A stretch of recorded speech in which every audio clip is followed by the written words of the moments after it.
Ustedes son el grupo C. Con el grupo C vimos mecanismos de acción, generalidades, vimos las penicilinas, ¿cierto? Y las cefalosporinas. ¿Hasta ahí llegamos?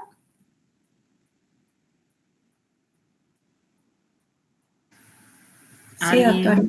¿Sí, no ves? Acabamos cefalosporinas. Acuérdense que betalactámicos, penicilinas y cefalosporinas tienen su anillo betalactámico responsable de su acción farmacológica. Vienen betalactamasas, lo abren y ya deja de tener acción farmacológica y es una resistencia adquirida. Entonces, en la medida que veíamos, nos alejamos de las penicilinas, el anillo betalactámico está un poquito más protegido y empezaron las cefalosporinas. Y esas cefalosporinas tenían generaciones y de acuerdo a sus generaciones era un poco el espectro antibacteriano, pero en la medida que nosotros subimos de generación, de pronto conseguimos un poquito más de protección a su anillo y ellas pasan a ser un poquito más resistentes, de acuerdo a la inactivación. Habíamos visto las 5 generaciones. Entonces, hasta aquí hemos estudiado betalactámicos, penicilinas y cefalosporinas. Ahora vamos a entrar otro grupo en inhibidores de síntesis de pared celular. Cuando hablamos de inhibidores de síntesis en pared celular, penicilina, cefalosporina, ahora me voy a ingresar a un grupo que es bastante más nuevo, un grupo que son los carbapenemes, que en su momento, ya hace varios años, fue última generación en antibacterianos. ¿Qué significa? Que como era nuevo, teníamos menor probabilidad de resistencia, ¿ya? En su momento fueron fármacos extremadamente costosos económicamente. Sin embargo, a ellos se los reservó un poco para las infecciones de bacterias bastante resistentes. Si yo hablo en carbapeneme, yo hablo de un espectro amplio de acción. Cuando hablo de espectro amplio, son gram positivos, gram negativos, algunos anaerobios, más no tengo acción para intracelulares. Y si hablo de gram positivo, ¿para quién lo reservo? ¿Quién es el gram positivo? Dolor de cabeza, que es el más inteligentudo de todos los cocos. Staphylococcus aureus. Staphylococcus aureus. Entonces, él pasó a ser una alternativa cuando ese estafilococo era multiresistente. Hoy tenemos resistencia a ellos, sí, lamentablemente sí. A veces pudiera ser sensible. Bien, entonces Staphylococcus aureus, enterococo también. Y de los gram negativos, ¿quién es nuestro dolor de cabeza intrahospitalario? Pseudomonas. Pseudomonas, también tiene acción anti-pseudomonas. En Pseudomonas teníamos pocas alternativas. Si nosotros repasamos, en penicilina natural, ninguno. En la semisintética, antipseudomonas era ticarcilina, carbenicilina, las ureidopenicilina, y luego de ahí pasábamos a cefalosporinas de tercera generación, antipseudomonas, como una ceftazidima, una cefoperazona, o las de cuarta generación sí tienen actividad antipseudomona. No tengo mucho más. Antes que esa, en una pseudomona usamos unos más económicos y más antiguos, como son los aminoglucósidos. Aminoglucósidos es mi primera línea en pseudomona, ya los vamos a avanzar enseguida, ¿ok? Entonces, fíjense ustedes que carbapeneme fue un grupo nuevo, muy caro y reservadito para las bacterias multiresistentes. Era como nuestra última chance. La idea siempre que se usa un carbapeneme es utilizarlo bajo cultivo cuando solo él es sensible. No fue lo que pasó. Cuando él salió, de pronto todo el mundo empieza a usar, a veces de primera opción, y no era la idea. Hoy tenemos buena resistencia, sí. Entonces, estos carbapeneme, mecanismo de acción. ¿Qué mecanismo de acción tienen los carbapenemes?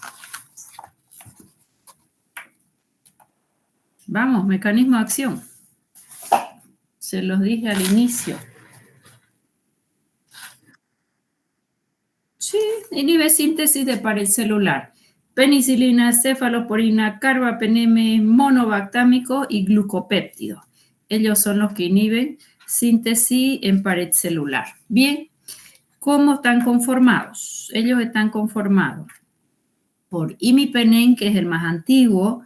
Viene frasco ampolla el imipenem de 500 miligramos.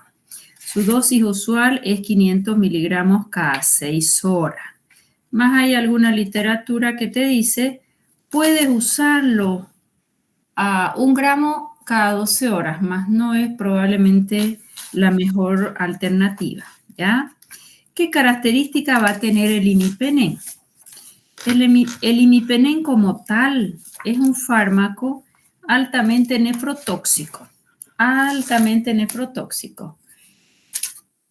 ¿Y dónde está su nefrotoxicidad? Resulta que el imipenem es inactivado por unas enzimas renales, no estoy diciendo hepáticas, estoy diciendo renales, que se llaman dihidropeptidasa, Las dihidropeptidasa inactivan al imipenem y lo transforman en un metabolito nefrotóxico. Entonces, ¿qué se hizo con imipenem para que su nefrotoxicidad disminuyera? Se lo combina, ya él viene siempre combinado a dosis fija con una sustancia llamada cilastatina con C. Entonces, el imipenem siempre combinado con cilastatina, ¿para qué? La cilastatina como tal no es antibacteriano. La cilastatina como tal inhibe a las dihidropeptidasas renales para que no se transformen en un metabolito que sea nefrotóxico. ¿Ok? O sea que el imipenem nunca solo, ya viene él en su frasco ampolla con cilastatina para disminuirle la nefrotoxicidad. Aún así, él mantiene su nefrotoxicidad, no tan alta, pero sí podemos decir que es un fármaco nefrotóxico. ¿Quedó clarinísimo? Sí, doctora. Bien. Imipenem tiene sus debilidades. Una de sus debilidades, entonces, es su nefrotoxicidad. Otra, atraviesa barrera hematoencefálica, pero no de forma espectacular. Para las meningitis se usan dosis alta. Otra inconveniente, en muchos pacientes el imipenem hace convulsiones en dosis alta, generalmente en pacientes que ya han tenido convulsiones, ¿ok? Entonces, fíjense que esas fueron sus limitaciones de imipenem, motivo por el cual se sintetiza meropenem. Meropenem le salva un poquito las limitaciones al imipenem. No precisa cilastatina, es menos nefrotóxico, atraviesa mejor barrera hematoencefálica y generalmente no produce convulsiones. Todo en medicina es generalmente, ¿verdad? Nada es absoluto. Entonces, esas 3 limitaciones del imipenem con el meropenem se fueron saneando. ¿Pero qué ocurrió? Su costo más alto, ¿ya? Su costo más alto. Atraviesa mejor barrera hematoencefálica, es más nueva, menos probabilidad de convulsiones, menos nefrotóxica. Entonces, es un fármaco con un mejor perfil de seguridad. Cuando yo digo perfil de seguridad, significa que tiene menos efectos adversos. Todo lo que es seguridad es su manifestación de sus efectos adversos. ¿Cuándo un fármaco es seguro? En un paciente, cuando en ese paciente no desarrolla reacciones adversas, ¿ok? Un fármaco es inseguro cuando en ese paciente sí se ha desencadenado o se ha manifestado una reacción adversa. No significa que tengamos nosotros todas las reacciones adversas en un libro escritas. Si en tu paciente no se manifestó ninguna, en ese paciente el fármaco es seguro, ¿ok? Quedó clarísimo eso, ¿no? Sí, doctora. Ya. ¿Quién me contesta? Ahorita voy a reconocer esa voz. Apellido. Carolina Gilalpire. Carolina Gilalpire. Muy bien, Caro. Ya. Imipenem, meropenem y también más nuevito el ertapenem. El ertapenem es más nuevo con similares características del meropenem. Bueno, veamos qué hay acá. Mecanismo de acción ya lo tenemos. Inhibe síntesis de pared bacteriana o pared celular. Es bactericida, significa que va a destruir células hijas. Siempre les digo yo células hijas cuando inhibimos pared, ¿verdad? Porque la mamá ya tiene su pared celular. Si les pregunto, ¿y cómo es su espectro? Yo hace ratito les hablé de los gérmenes intrahospitalarios, dolor de cabeza. Me nombraron gran positivo, me nombraron gran negativo. Su espectro es muy amplio. Gran positivo, gran negativo, aerobio y algunos anaerobios, algunos no todos. ¿Qué problema yo voy a tener si este germen, antibacteriano es para gran positivo, gran negativo y anaerobio? ¿Qué problema me va a dejar en ese huésped, en ese paciente? Disminución de flora. Claro, me va a barrer con todo. Ese es un gran problema, va a barrer con todo. Y él no tiene actividad para microorganismos intracelulares, ¿ya? No tiene actividad para microorganismos intracelulares. Por lo tanto, es muy difícil que él penetre dentro de la célula, ya eso te lo está diciendo. Es una pregunta de examen. ¿Para quién no tenemos nosotros actividad con los carbapenemes? Gérmenes intracelulares. Y si yo les pregunto, ¿qué localización de infección hace? Lo último voy a leer, la última línea. Una clamidia pneumoniae, porque hay dos tipos más de clamidia, legionela y micoplasma pneumoniae. ¿Qué tipo de infección ellos producen?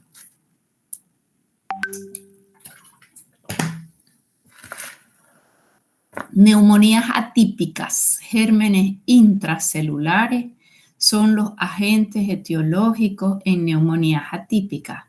¿Qué es una neumonía atípica? Paciente no tiene fiebre, no tiene tos, no tiene expectoración, solo tiene mal estado general. Difícil es llegar al diagnóstico porque solo se siente mal, generalmente asociado a la tercera edad, generalmente son neumonías comunitarias, ¿ya? De la comunidad, no de, ¿qué se llama? No hospitalarias, intrahospitalarias, sino de la comunidad. Para esos gérmenes intracelulares, que son las clamidias, la clamidia chomati, nos da el linfogranuloma venéreo, la clamidia pneumoniae, las neumonías atípicas, clamidia citasi, la citacosis, que es una zoonosis que nos contagian los loros. La legionela generalmente asociada a neumonías atípicas, micoplasma pneumoniae también. Para estas intracelulares, que es la última línea de la pantalla, tiene que ser un antibacteriano que sea liposoluble y que pueda ingresar dentro de mis células porque estas bacterias se posesionan dentro de mis células. ¿De quién estamos hablando? ¿Quién puede entrar? La primera elección en intracelulares son los macrólidos. Macrólidos ya los vamos a estudiar, eritromicina, claritromicina, citromicina. Mi segunda línea, ya un poquito más tóxica, pero muy sensible, son las quinolonas fluoradas, ciprofloxacina, levofloxacina, moxifloxacina. Y mi tercera línea en sensibilidad, probablemente las más sensibles, pero las de mayor toxicidad, por eso las consideramos en tercera opción, son las tetraciclinas, ¿ok?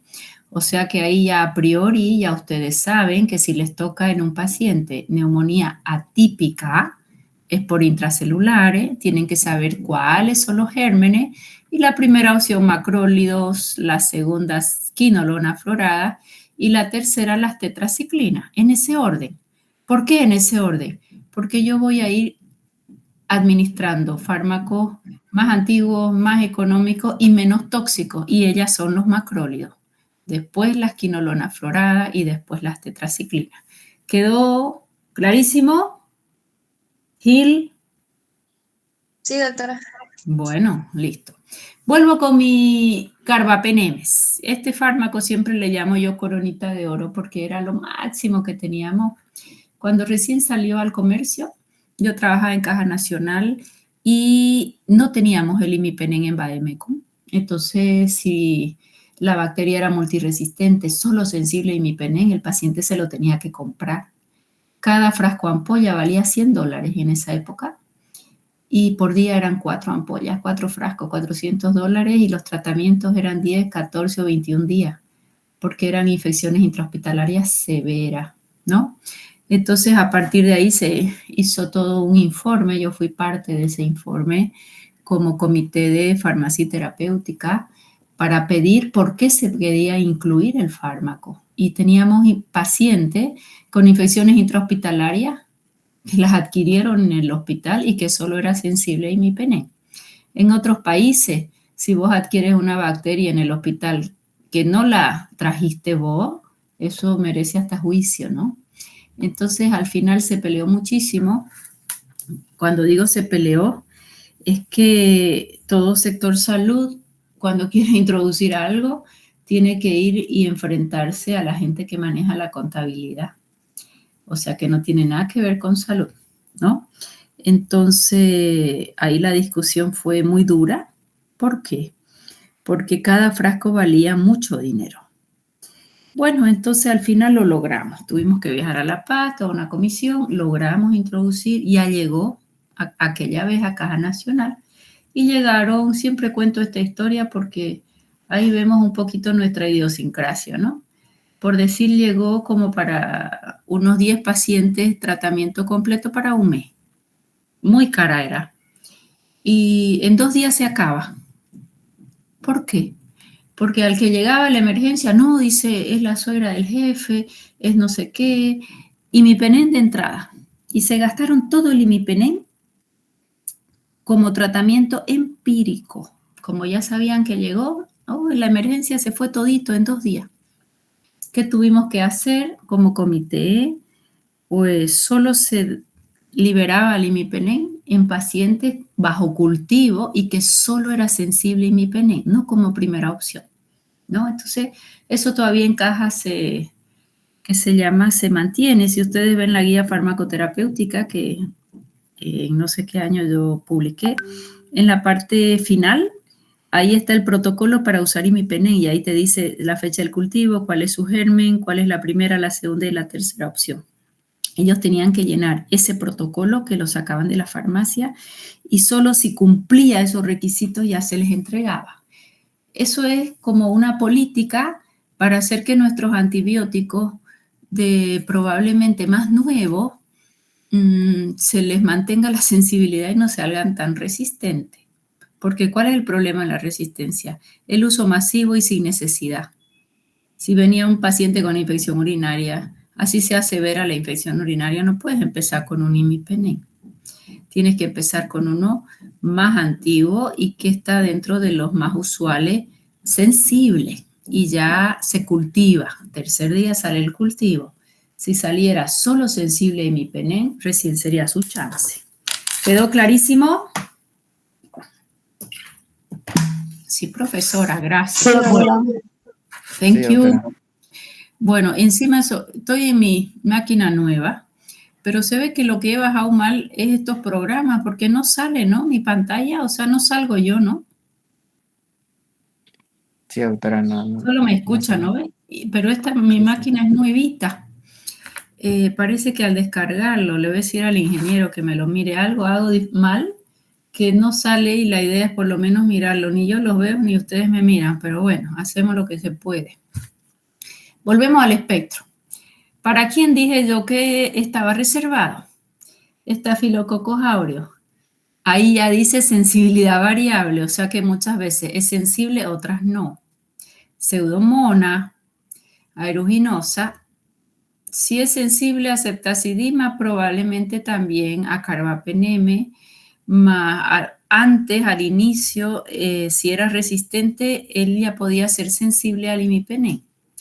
Bacteroides, que hablamos ya, anaerobio, sensible, más Clostridium difficile, muy poca sensibilidad.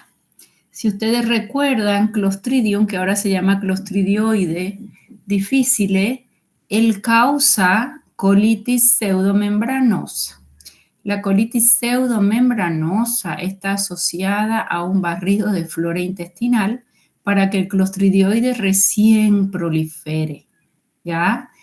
Los otros géneros Clostridioide, Tetani, Perfringe, Botulinum, ellos son muy sensibles, más el difícil no. Por eso es que él empieza rápidamente a multiplicarse, ¿ya?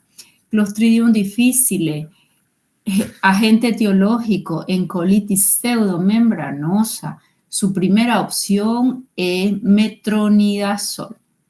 Metronidazol en vía oral, 500 miligramos cada 8 horas o 1500 una vez al día, pero eso viene endovenoso. La idea es en Clostridium difficile, siempre es superior la vía oral porque es ahí donde él se ha proliferado, ¿ok? Bien, luego su segunda opción en Clostridioide difficile es la vancomicina. La vancomicina es un glucopéptido que viene solo en frasco ampolla y se administra intramuscular o endovenoso, pero en este caso, para colitis pseudomembranosa, la ampolla se la diluye y se la administra al paciente en vía oral. Bien, ¿quedó claro entonces carbapenem? Ya saben su clasificación, mecanismo de acción, modo de acción, espectro antibacteriano, para quién se reserva. ¿Clarísimo? Sí, doctora. Sí, Muy doctora. bien. A ver qué dice acá. Cilastatina, ya hemos hablado de eso. Líquido cefalorraquídeo, poco pasa. ¿Quién pasa mejor líquido cefalorraquídeo? Meropenem. Meropenem, perfecto. Bien. Si nosotros administramos un carbapenem que inhibe síntesis de pared celular con otro antiinfeccioso que inhiba síntesis de pared celular, generalmente uno le disminuye la actividad al otro. No es útil combinar dos que tengan mismo mecanismo de acción, ¿ya? No es un buen sinergismo. Sí va a ser un buen sinergismo un fármaco que inhiba síntesis de pared como ser penicilina, cefalosporina, carbapenem, y ahí inhibir la síntesis de la pared para combinarlo con un fármaco que actúe sobre la síntesis de proteína, como son los aminoglucósidos. Es una combinación de lujo. Penicilina más aminoglucósido, cefalosporina más aminoglucósido, carbapenem más aminoglucósido. Los aminoglucósidos es la amicacina, la gentamicina en ampolla, ¿ok? Esos son sinergismos que se llaman de potenciación. Uno inhibe la síntesis de pared y el otro ingresa fácilmente. Aparte que ellos van a ampliar su espectro antibacteriano. Todas las literaturas te dicen que si vas a usar un imipenem, se disminuye la probabilidad de resistencia si lo combinas con un aminoglucósido, ¿ok? Sin embargo, ¿qué problemilla habrá ahí? Primero mirar función renal del paciente. ¿Cuál es el indicador de función renal? Creatinina. Creatinina. Le vamos a mirar la creatinina al paciente. ¿Por qué le vamos a mirar la creatinina al paciente? Porque estos fármacos, los dos son nefrotóxicos. Los carbapenemes como el imipenem y el aminoglucósido. Si ya hay un toque renal, o ajustamos la dosis o cambiamos el fármaco. Ahí no te conviene asociarlo con un aminoglucósido donde él por excelencia es nefrotóxico, ototóxico y curarizante. ¿Quedó clarísimo? Sí, doctora. Bien. Luego las dosis, 500 miligramos cada 6 horas es una buena dosis, o cada 8 horas también, o máximo 50 miligramos por kilo por día y lo fraccionas en 4 veces. Bien, preguntas de carbapeneme. Ya tenemos penicilina, cefalosporinas y carbapeneme. Pregunta. Doctora, buen día.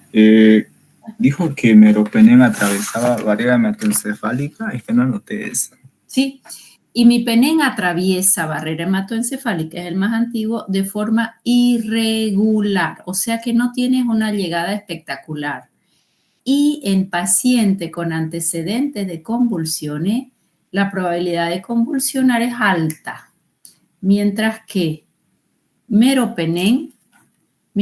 con meropenem atraviesa mejor barrera hematoencefálica, menor riesgo de convulsiones y menos nefrotóxico también. ¿Quedó mejor? Ya está anotadito. Sí, doctora, gracias. Ya.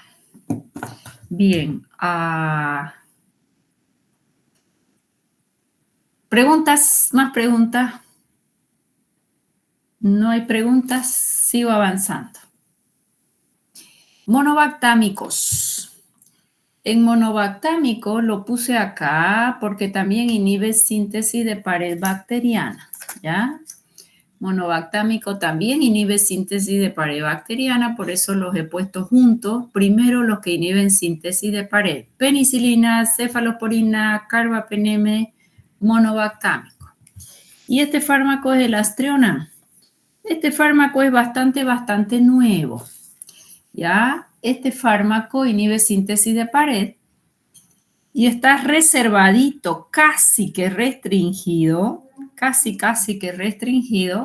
a Pseudomonas aeruginosa. Aeruginosa, hay un error ahí, dice aeruginosa. Es aeruginosa, ¿ya? Pseudomonas, si yo les pregunto, ¿qué localización de infección hace la pseudomonas? ¿Cuál es la respuesta?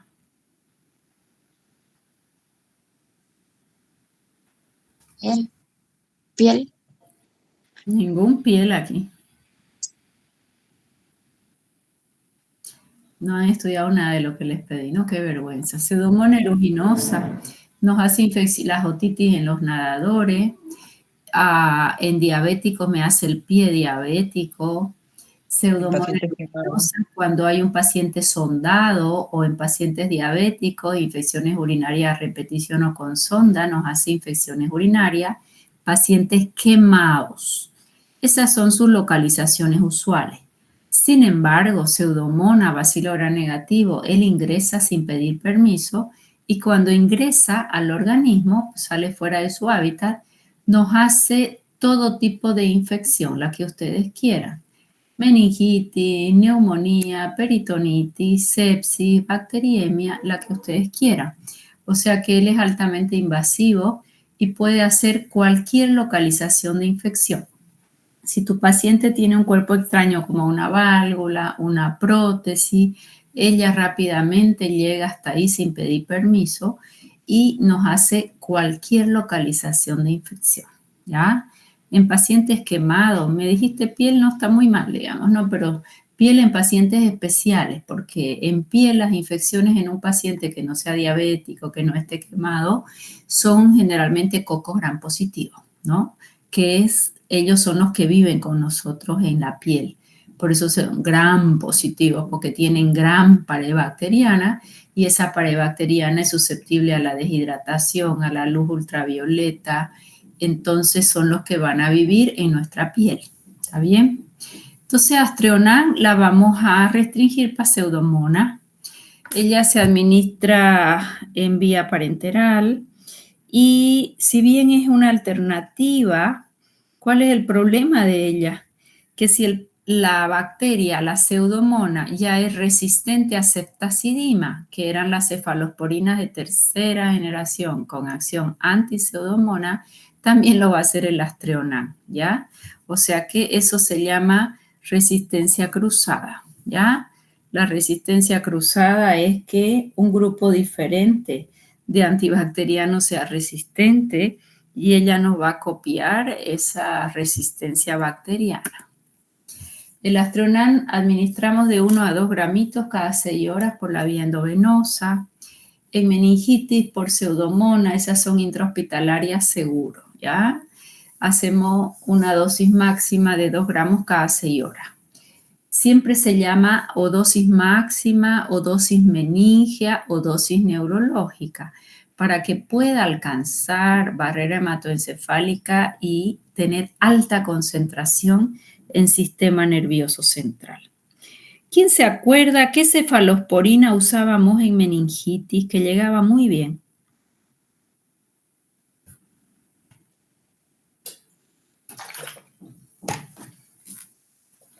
¿Nadie?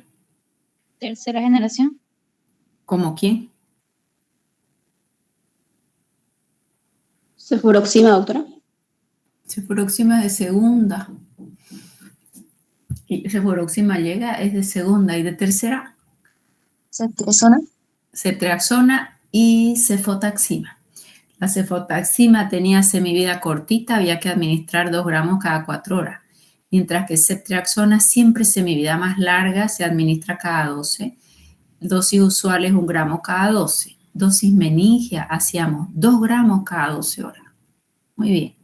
Aquí tenemos una alternativa en pseudomonas. Pero si cefotaxima y ceftriaxona atraviesan barrera hematoencefálica, pero no son antipseudomonas, gran problema. Las antipseudomonas eran la ceftazidima y la cefoperazona. Ceftazidima llega, pero no muy bien. Hay que hacer dosis muy alta o dosis meningia o dosis neurológica. Y la ceftazidima, si vamos a usar en meningitis, hacemos 2 gramos cada 8 horas. Mientras que el Astronan probablemente tenga una mejor llegada. Y las dos son casi equivalentes porque tienen resistencia cruzada, ¿ya? ¿Qué más? Acá dice administrar después de hemodiálisis. ¿Qué significa eso? ¿Cómo me interpretan esa última frase? Que se administre después de hemodiálisis. ¿Qué característica tiene la hemodiálisis?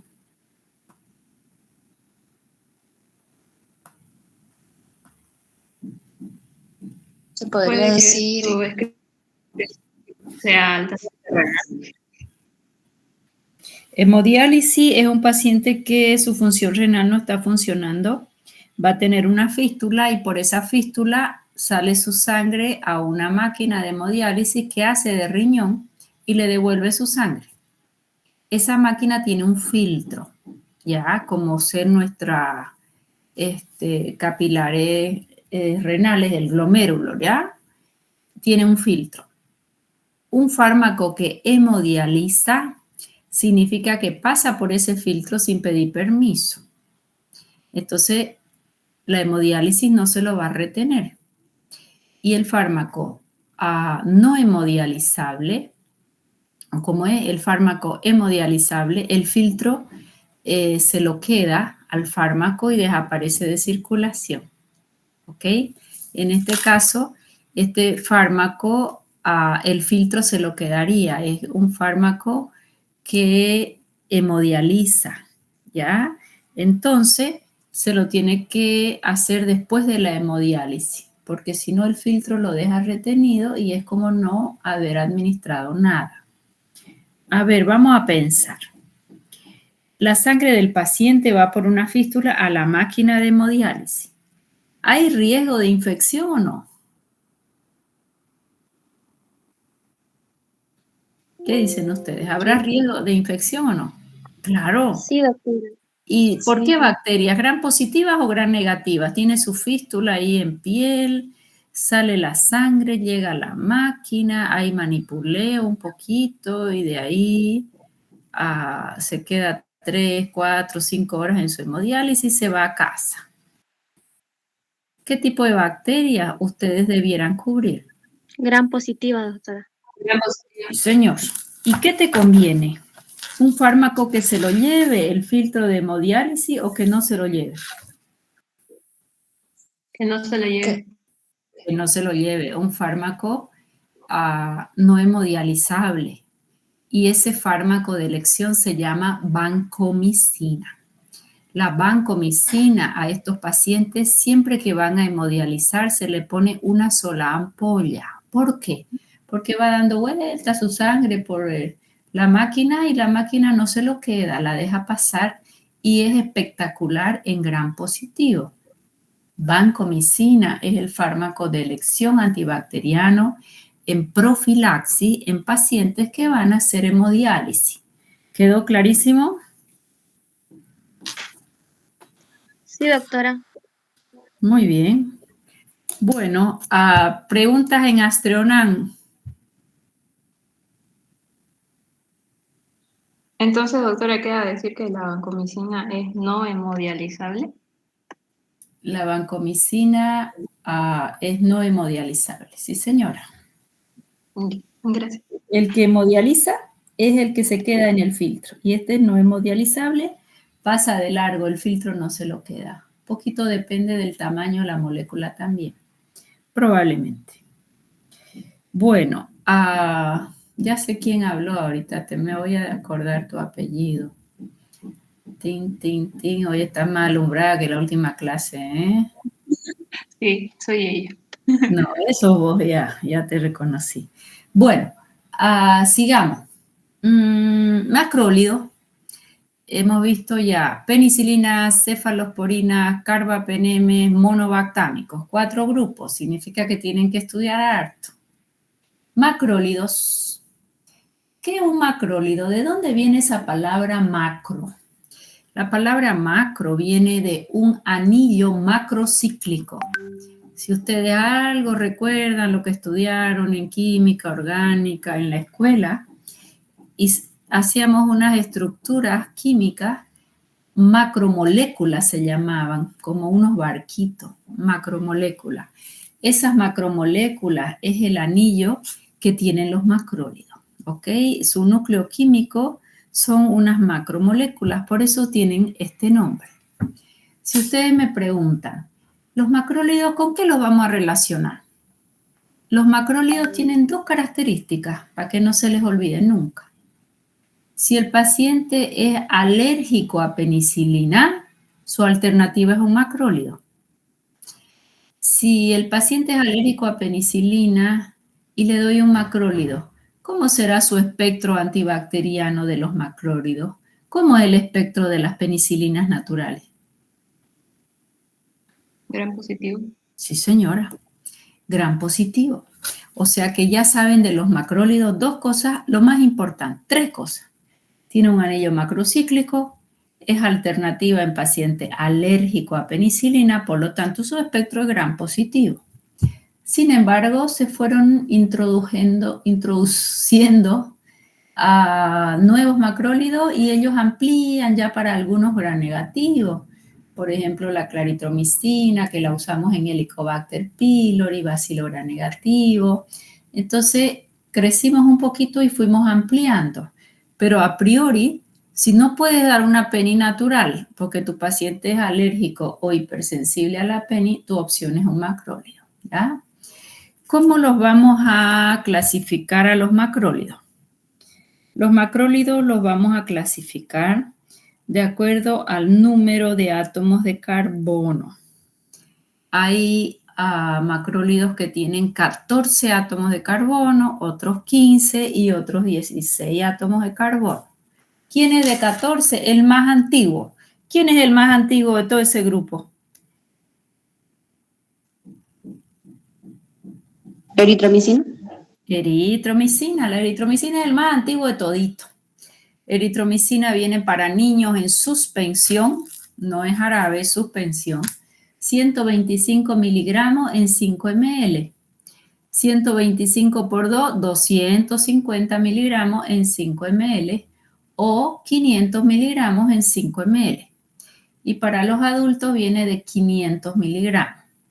La eritromicina es de semivida intermedia y se administra cada 8 horas, aunque en algunos casos, infecciones más graves, donde necesito mayor concentración, puedo usarla cada 6 horas, ¿ok?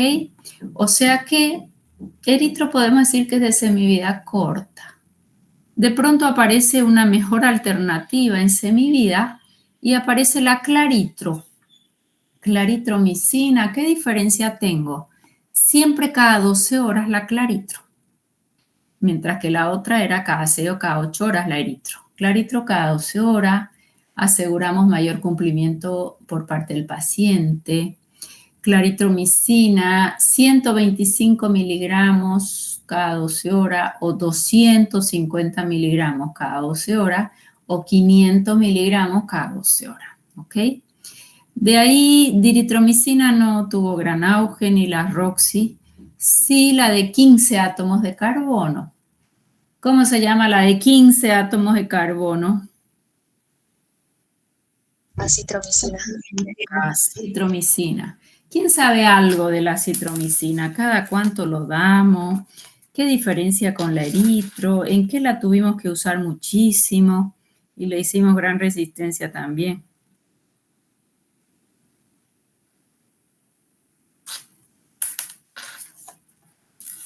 Se lo dio, doctora, en lo que era de COVID, el tratamiento de COVID. ¿Por qué si él es antibacteriano? ¿Qué se les ocurre?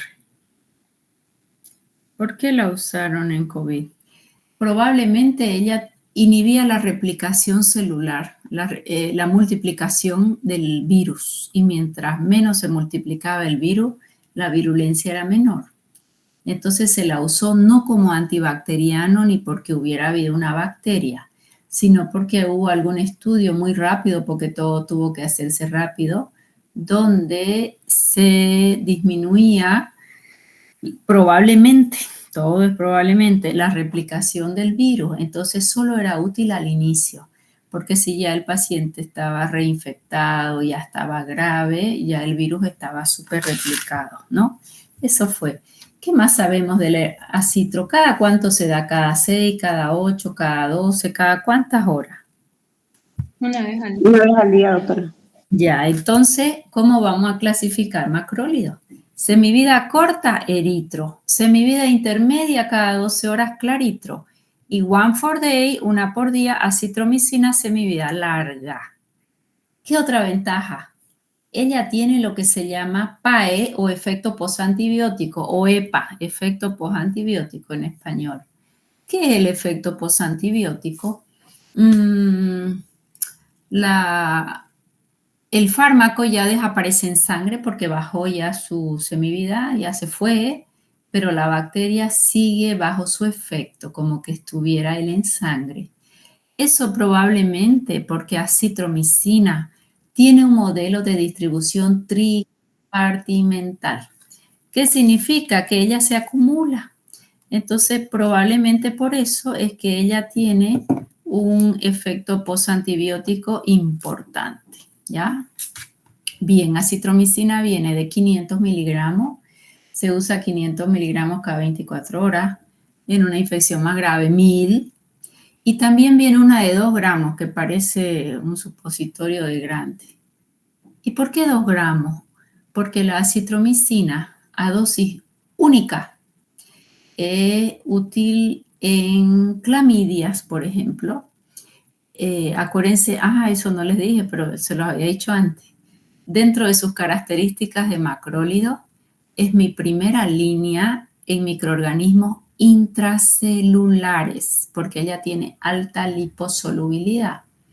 Entonces, repasando sus características de macrólido, tiene anillo macrocíclico, es alternativa a los pacientes alérgicos a penicilina, por lo tanto su espectro es gram positivo, y las más nuevas como claritro y acitro amplían a algunos gram negativos, y de IAPA, además de gérmenes gram positivo, tiene efecto para microorganismos intracelulares.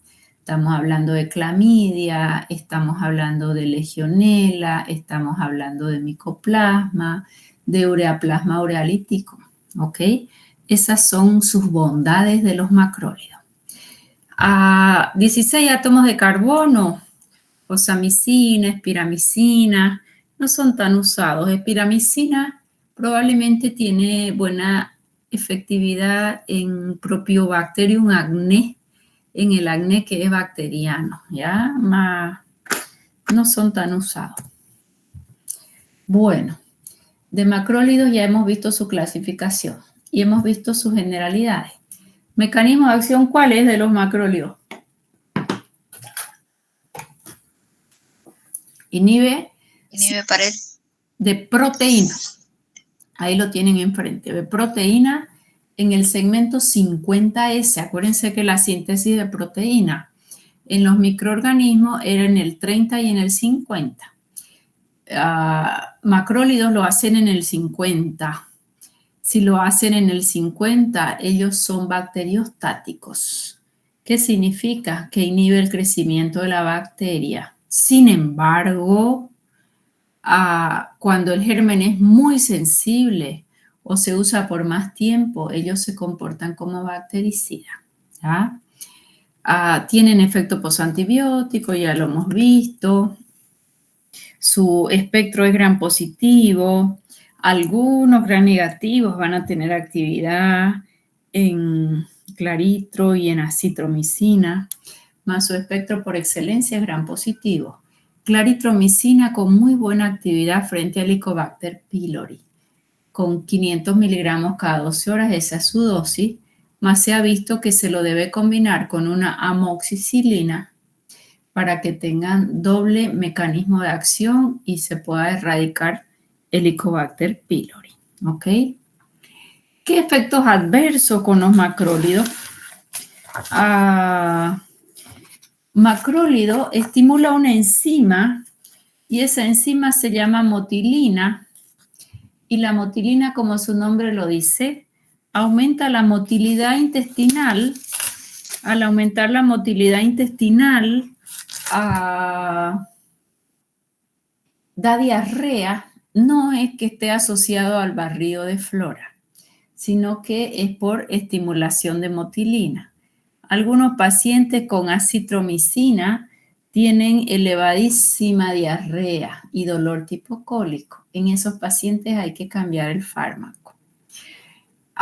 Son fármacos que tienen intensa biotransformación hepática.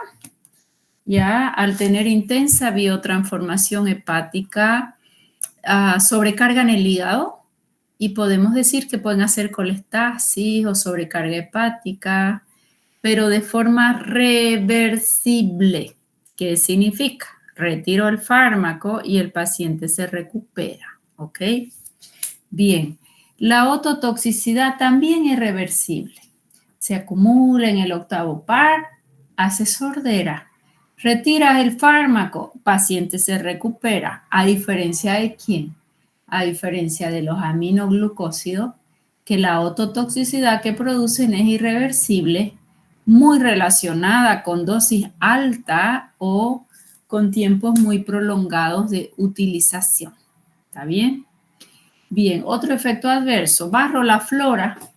¿Quién prolifera hermosamente? Clostridium difficile. ¿Quién se acuerda cómo se llama la infección que causa este Clostridioide difficile? Colitis pneumococcal. Ya se los he dicho tantas veces que creo que ya lo aprendieron. Primera elección. Metronidazol. Bien. Segunda elección. Vancomicina. Muy bien. Tercera elección. Trasplante fecal. ¿Se entendió? Bien. ¿Saben qué se está haciendo ahora? Se está en pacientes jóvenes con buena flora de intestino, se congela su flora, de modo que vos vas a tener un banco de tu misma flora de intestino y cuando estés envejecido, que no tenga buena flora o estés enfermo, te puedan hacer el trasplante de tu misma flora intestinal. Eso se llama autotrasplante, pero han guardado tu flora de intestino en bancos de flora. Buen ángulo, ¿no? Bueno, ¿qué más? ¿Qué más?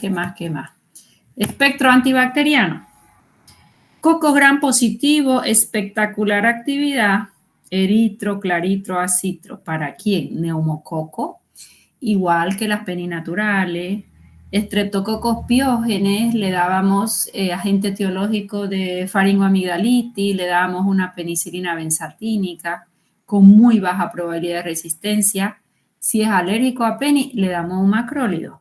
Puedo darle eritro, puedo darle claritro, puedo dar acitromicina.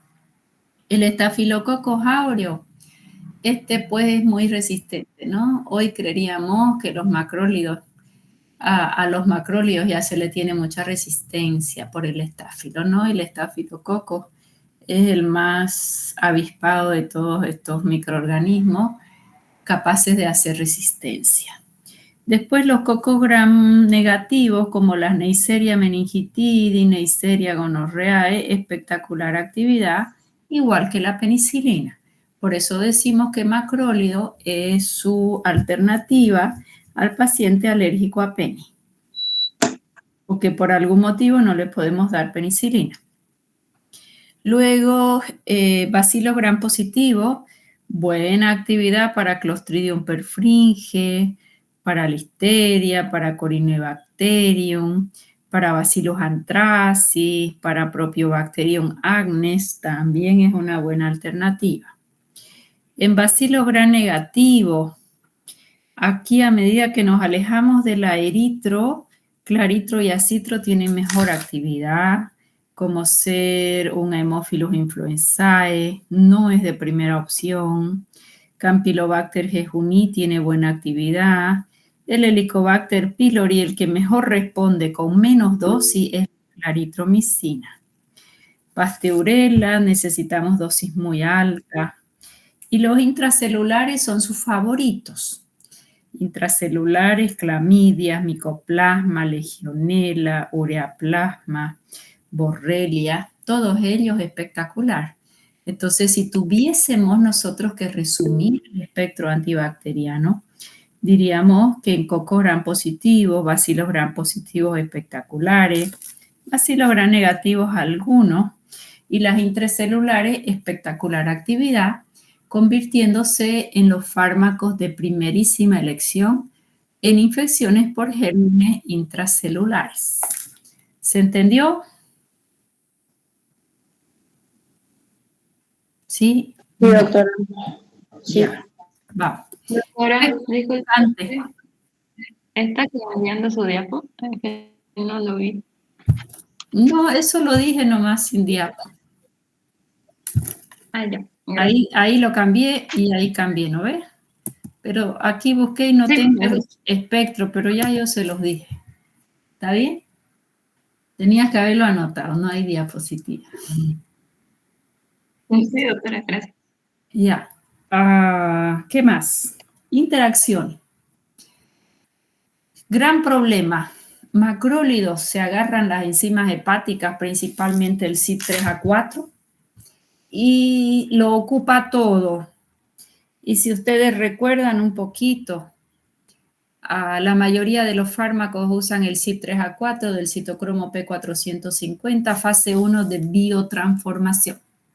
Entonces, cuando viene otro fármaco, él está ocupadísimo y no hay cómo lo biotransforme al otro fármaco. Gran problema. Entonces, puede hacer toxicidad en otro fármaco y eso se vio con algunos antiarrítmicos y con algunos, ¿qué se llama? Antihistamínicos, como la terfenadina. También se vio con la cisaprida, que era un procinético que se usaba para el reflujo en los niños, en los pequeños con reflujo. Y eso les hizo arritmias y taquicardias, incluso muerte repentina de cuna, ¿no? Entonces, por ejemplo, la terfenadina ya quedó sepultada, pero fue porque se la combinó con un macrólido, porque por sí sola ella no hace ese efecto. Entonces, mucha precaución cuando damos macrólido en pacientes que reciben otro fármaco, siempre revisar interacción. Y otra interacción importante es con digoxina. La digoxina es un... ¿Qué es la digoxina? Me lo olvidé. Sí. ¿Qué será la digoxina?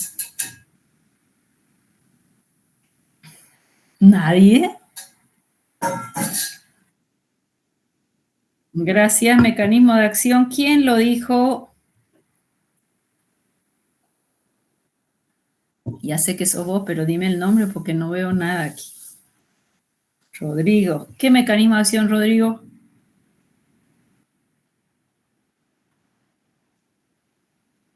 Ya.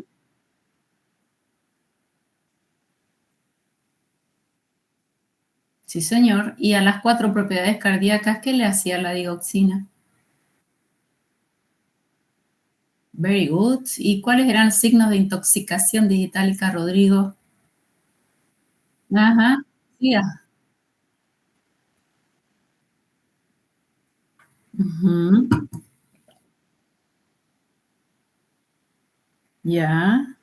Sistema nervioso. ¿Cómo caminaba el paciente y qué pasaba en el sistema nervioso central?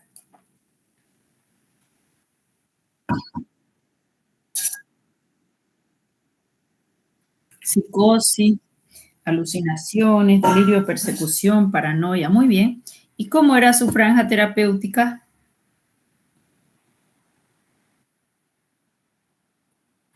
Estrecha. Significaba que entre lo tóxico y lo efectivo hay poca distancia. Y una de sus características farmacocinéticas, si te acuerdas, Rodrigo, era que en el intestino habían unos microorganismos, que ahí está su nombre, Eubacterium lentum, y lo biotransformaba antes de alcanzar circulación. Eso ya está determinado. Pero si nosotros damos macrólido, el Eubacterium es destruido y al ser destruido se biotransforma menos a la digoxina y mayor probabilidad de toxicidad. ¿Quedó mejor? Bien, Rodrigo, ¿cuál es tu apellido? Estoy tomando un delicioso mate. Ya, muy bien, Rodrigo. Estas 3 interacciones son fundamentales recordar en macrólido. No se olviden nunca, intenso metabolismo hepático. Esta lámina no se las voy a preguntar, pero solo para que ustedes tengan una idea, que si doy 500 miligramos en vía oral de eritro, a sangre llega entre 0,3 y 1,9 miligramos por litro. Si doy 250, baja un poquito, ¿ya? O sea que de acuerdo a lo que yo necesito, la concentración que yo necesito conseguir para ser efectivo es la dosis que vamos a dar.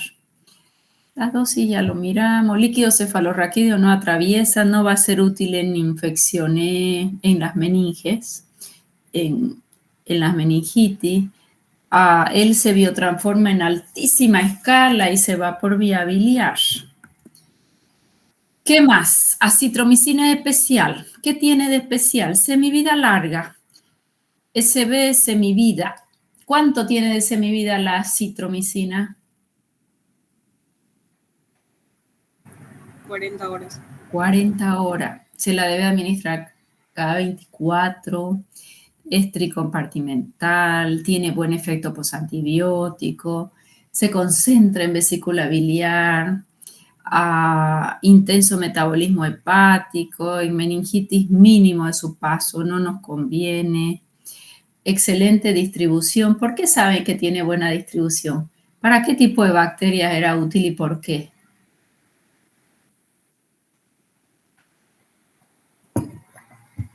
Para bacterias intracelulares. Eso, entonces va a entrar dentro de mis células sin pedir permiso, ¿ok? Por eso es que su distribución es amplia. Sin embargo, en meninge probablemente porque la molécula es muy grande, no tiene una buena llegada, ¿ya? La dosis usual es 500, 250, se puede usar 1000, se puede usar 2 gramos, ahora vamos a ver. Clamidia trachomatis, agente etiológico ¿de qué es la clamidia trachomatis? Infección del tracto genital femenino. Linfogranuloma venéreo. Clamidia trachomatis, agente etiológico de linfogranuloma venéreo. Y la gonorrea no complicada, ¿quién es mi primera opción siempre? Penicilina. Una ampollita de la benzatínica o ceftriaxona suficiente con 250 miligramos, aunque colocamos la ampolla completa de 1 gramo. O en alérgicos, recién acitromicina, 2 gramitos, dosis única. Si le va a dar diarrea al paciente, pobre paciente. ¿Por qué le puede dar diarrea? Doctora, buenos días. Buen día. Doctora, una pregunta, por favor. ¿La Sí. acitromicina viene de 2 gramos o es de 500 o doy 4 comprimidos de 500 para hacerlo 2 gramos? Antes dábamos, ya sé quién habla. Antes Doctora, buenos días, dábamos, Julio César. Julio César. Antes dábamos 4 juntas y ahora viene una grandota que parece un supositorio de 2 gramos. Ya, doctora. Esa es para clamidias, pero si no hay, das Una- 4 juntas. El problema es que el paciente Doctora, se una asusta. duda. Si es muy Sí. grande y el paciente no puede tragar, Solo si ahí te conviene que compre las de 500 y le das 4. ya, doctora. Muy Sacaron amable. esta de 2 gramos porque, claro, el paciente queda desconfiado si le das 4 juntas a tomar, ¿no? Ese es el problema. Pero las clamidias que son intracelulares es su primerísima opción y si tolera y no le da diarrea es lo menos tóxico, ¿no? El problema es Ya, que le doctora. puede dar diarrea. ¿Por qué le puede dar diarrea? ¿Cuál es la causa de la diarrea? A la primer comprimido ni siquiera hubo barrido de flora todavía. ¿Por qué no administra la motilina? Sí, señora, porque estimula motilina. A algunos pacientes les da dolores cólicos, ahí hay que cambiarla, pero aquí si ya se tomó 4 le va a dar diarrea, dolor cólico y ni modo. Eso es parte de su mecanismo de toxicidad. Muy bien. ¿Más preguntas?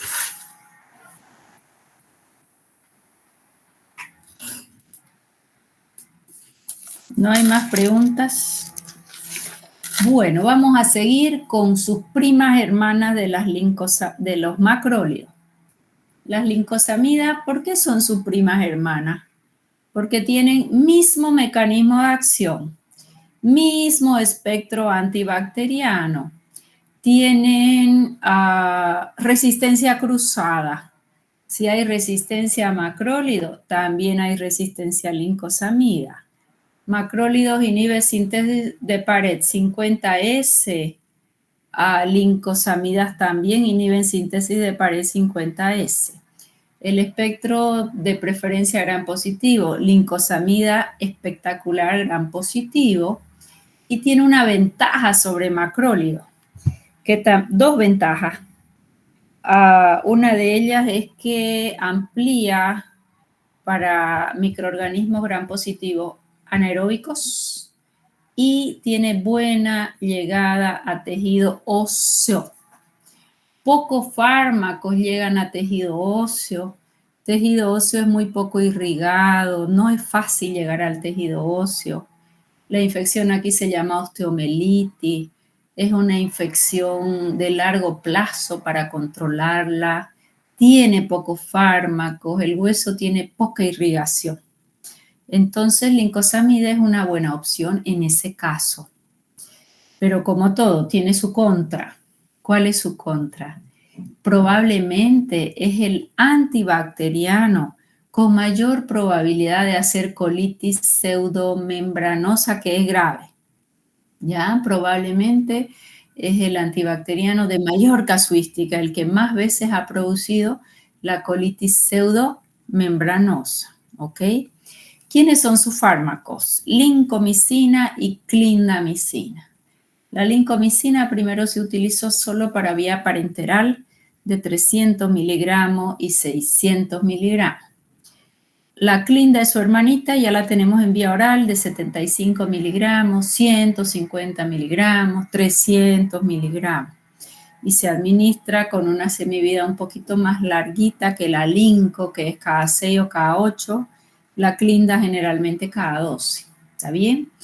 Pero es como que nunca yo voy a pensar en una primera opción, una lincosamida, porque como me puede hacer una iatrogenia, una colitis pseudomembranosa, entonces cuando se ha tenido mayor cuidado en su utilización. ¿Ah? A ver, ¿qué no hemos dicho? Similar a los macrólidos, sí. ¿Qué resistencia cruzada? Que si ya es resistente al macrólido, la lincosamida también lo será. Como todo fármaco que inhibe síntesis de proteína en un solo segmento, que en este caso en el 50S, generalmente las consideramos bacteriostáticos, pero para algunos gérmenes muy sensibles puede actuar como bactericida. ¿Cómo va a ser su espectro antibacteriano? Por excelencia gram positivo, con preferencia gram positivo, incluido algunos gérmenes anaerobios, ¿ya? Enterococo resistente va a ser una alternativa. Si es alérgico a peni, puedo dar o macrólido o lincosamida. Gran problema, ¿cuál es? Que puede dar colitis pseudomembranosa. Eso, ahí está escrito. Da acúfenos igual que los macrólidos, pero son reversibles, no es un problema. Muy bien. Tenemos penicilina para estudiar, cefalosporinas, carbapenemes, monobactámicos, macrólidos y lincosamidas. Ya tienen 6 grupos químicos. Con el online vamos a acabar rápido, ¿eh? Preguntas hasta aquí. Doctora, entonces las lincosamidas lo utilizaríamos como primera opción en osteomielitis. No me gustaría. En osteomielitis también, ¿sabes quién llega muy bien? Las quinolonas fluoradas. Las quinolonas fluoradas, estoy hablando de ciprofloxacina. La Norflox no, porque solo se concentra a nivel urinario y no alcanza a... que es la segunda opción. Antes probablemente usaría yo una quinolona en osteomielitis, porque este riesgo de una colitis pseudomembranosa es grave. No es que das metronidazol y pasó. A veces siguen administrando y no alcanza el paciente. Se corrige esa diarrea de momento y vuelve y hace recidiva, ¿no? Entonces una colitis pseudomembranosa es muy compleja. Yo no la usaría en una primera opción. Antes usaríamos una quinolona fluorada.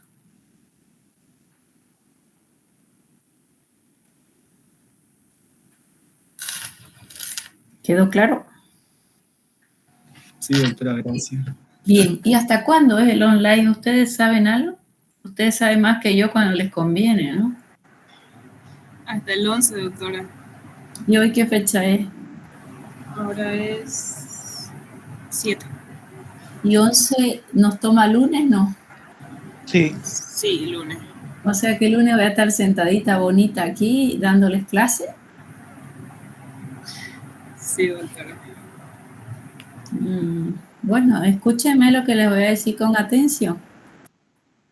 Vayan estudiando, porque lo que yo voy a preguntar a cada uno es, a ver, tú tienes una neumonía. Dime los gérmenes más frecuentes y barreme todos los antibióticos. Me tienen que decir penicilina naturales, profesora, la sódica, benzatínica, proteínica, su espectro es gram positivo, me sirve tal. Ok, quiero usar endovenoso, entonces voy a usar sódica o potásica. De las semisintéticas, profesora, las aminopenicilinas sí me sirven, su espectro es positivo o negativo, me va a cubrir un neumococo. Y así me van a ir barriendo todos los grupos, no es que me van a decir, le doy tal cosa. A todos les voy a exigir que me digan todo de todingo los antibióticos, es la única forma que aprendan. Y van a llegar por decir a aminoglucósido, que es solo gram negativo. Aminoglucósido, profesora, amicacina, gentamicina, tauramicina, streptomicina. No nos sirve porque su espectro es gram negativo. Así es como yo les voy a tomar su práctica y su examen en antibacterianos. No es que les voy a pedir, hábleme de penicilina, la penicilina natural. No, tu paciente tiene neumonía, tu paciente tiene otitis, tu paciente tiene infección urinaria, tu paciente tiene meningitis, tu paciente tiene sinusitis, tu paciente tiene peritonitis, tu paciente tiene erisipela, tu paciente tiene impétigo, tu paciente tiene celulitis, tu paciente tiene endocarditis o tiene una infección por pseudomonas de cualquier localización. ¿Se va entendiendo?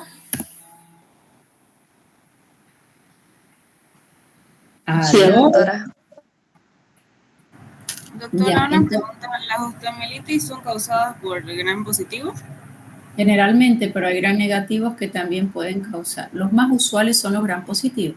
Cuando el gran positivo se va de su hábitat, que es la piel, ingresó, es muy agresivo, extremadamente agresivo.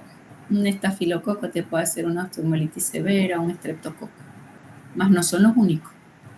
A ver, Gracias. recomendaciones. Se ponen a estudiar cómo. Ya hicimos clasificación de bacterias, o bueno, en su práctica, lo que hicieron y los que no, eso es microbiología básica. Se sientan y ponen cocos gran positivo, Streptococcus pyogenes, Streptococcus galactiae, enterococo, peptococo, al ladito qué infección producen. Y después siguen con los cocos gran negativos, Neisseria gonorrhoeae, Neisseria meningitidis, moraxella. Después siguen con bacilos gram positivos bien estudiaditos. Bacilos anthracis que produce, Corynebacterium que produce, Clostridium que produce, ¿cuántos Clostridium hay? Y de ahí siguen con los gram negativos, Escherichia coli, género Proteus, Campylobacter, Haemophilus influenzae, Pseudomonas, Acinetobacter. ¿Qué produce? Cuando han repasado eso bien, se van a hacer la lista de las infecciones más frecuentes, de la cabeza hasta los pies. Y a cada una le van a poner cuáles son sus gérmenes que con mayor frecuencia producen esa localización de infección. Y empiezan meningitis, otitis, conjuntivitis, voy bajando ya, que se llama sinusitis, faringitis, faringoamigdalitis, neumonía, gastritis, enterocolitis, que se llama peritonitis, infecciones urinarias, y de ahí siguen con todo lo de piel, ¿no? Desde una foliculitis, forunculosis, un impétigo, un absceso, y de ahí ya algunas infecciones especiales como las de la pseudomonas. Y de ahí la pregunta es, esa es la pregunta de tu examen, te toca meningitis, te toca neumonía, te toca infección urinaria, gérmenes más frecuentes, lo primero que pregunto, y lo segundo que pregunto, dígame, de todos los antibióticos, ¿quién puede ser o no sensible? Y ahí me tienen que abrir el abanico conforme yo voy avanzando. O sea que terminarán repitiéndome todos los antibióticos, repitiendo no, nombrando. Y de ahí ya les pregunto del grupo que yo quiera. Ahora sí, hábleme solo de penicilinas naturales. Su clasificación, su mecanismo, su espectro, su farmacocinética, sus indicaciones, su dosificación. En todo les he dado dosificación, ¿ya? O sea que las dosis aquí es no perdonable. ¿Se entendió? ¿Alguien tiene alguna dudita? Silencio en el aula.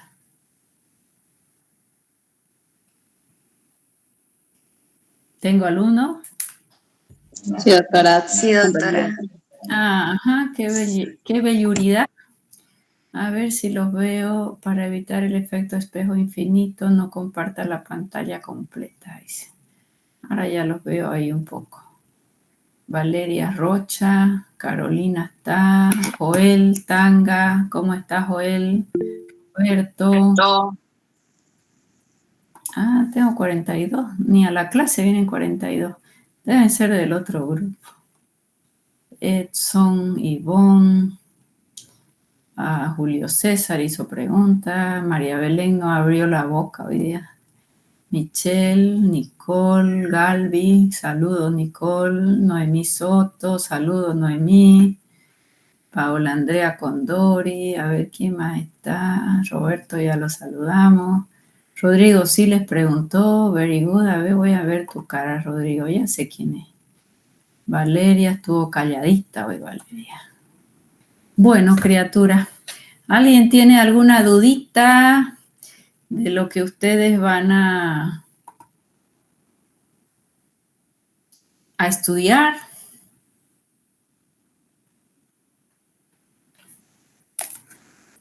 Todos callados. Bueno. Todo claro, doctora. Ya, el que me haga cola para gasolina tiene 10 punto. No, mentira, estoy molestando. El día lunes los espero a las 14 horas, ¿está bien? ¿Quién me hizo hoy día mi link? Yo, doctora. ¿Quién? Valdivia. Ya, bien, Valdivia, te agradezco mucho, ¿ya? Estás combinada a volverlo a hacer para día lunes. Ya, doctora. También ¿Ya? Entonces, bueno, seguiremos las normas de lo que hay, pero no están de vacaciones, criaturas. Es un tiempo de oro que tienen que saberlo usar y estudien y estudien. Estudian un capítulo y lo repiten 100 veces. Estudian cefalosporina, repiten penicilinas más cefalosporina. Van aumentando uno y repiten todo. Si ustedes estudian así, que ahorita tienen como 6 o 7 grupos, bien estudiado, no les va a costar nada. Y eso ya es repetición para toda la vida. Antibiótico es por repetición. O sea que es la única forma. No tengo mucho para razonar. ¿De acuerdo? Entonces pónganse las pilas y los espero día lunes.